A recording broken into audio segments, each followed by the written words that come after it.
ఇది కేవలం ఓ పెంపుడు జంతువు కాదు, ఇదో ఫ్యాషన్ స్టార్. పూర్తి వివరాలకు చదవండి రేపటి సాక్షి దినపత్రిక. బెంగళూరు శివార్లోని ఓ ఫామ్ హౌస్లో జరిగిన రేవ్ పార్టీ వివాదంలో చిక్కుకున్న టాలీవుడ్ నటి హేమకు చిక్కులు తప్పడం లేదు.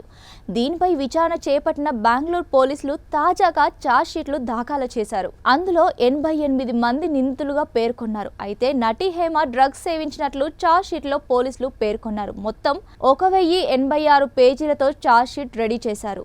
బెంగళూరు రేవ్ పార్టీలో హేమ MDMA డ్రగ్స్ సేవించినట్లు ఆధారాలు లభ్యమైనట్టు పోలీసులు అందులో పేర్కొన్నారు. అందుకు సంబంధించిన మెడికల్ రిపోర్ట్స్ కూడా ఛార్జ్షీట్తో జత చేశారు.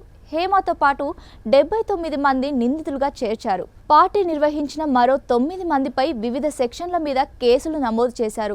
NDPS సెక్షన్ 27 కింద హేమను నిందితురాలిగా ఛార్జ్షీట్లో పోలీసులు పేర్కొన్నారు. అయితే హేమతో పాటు రేవ్ పార్టీకి హాజరైన మరో నటుడికి డ్రగ్స్ తీసుకోలేదని రిపోర్ట్ వచ్చింది. రేవ్ పార్టీలో తానెలాంటి డ్రగ్స్ తీసుకోలేదని మీడియా ఇంటర్వ్యూలలో హేమ చెప్పుకొచ్చిన విషయం తెలిసిందే. అయితే బెంగళూరు పోలీసులు మాత్రం ఆమె డ్రగ్స్ తీసుకున్నారంటూ తాజాగా ఛార్జ్షీట్లో తన పేరు చేర్చి షాక్ ఇచ్చారు. దీంతో ఆమెకు చిక్కులు తప్పవని తెలుస్తోంది. ఈ వివాదం నుంచి ఆమె ఎలా బయటపడతారంటూ నెటిజన్లు కూడా కామెంట్స్ చేస్తున్నారు.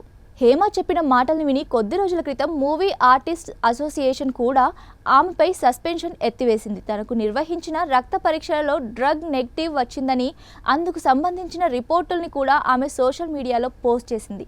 వారిని అసోసియేషన్ కూడా ఓ కాపీ పంపించింది. తాను ఎలాంటి తప్పు చేయలేదు కాబట్టే కోర్టు కూడా బెయిల్ మంజూరు చేసిందని కూడా తెలిపింది. దీంతో ఆమెపై విధించిన సస్పెన్షన్ను ఎత్తివేసింది.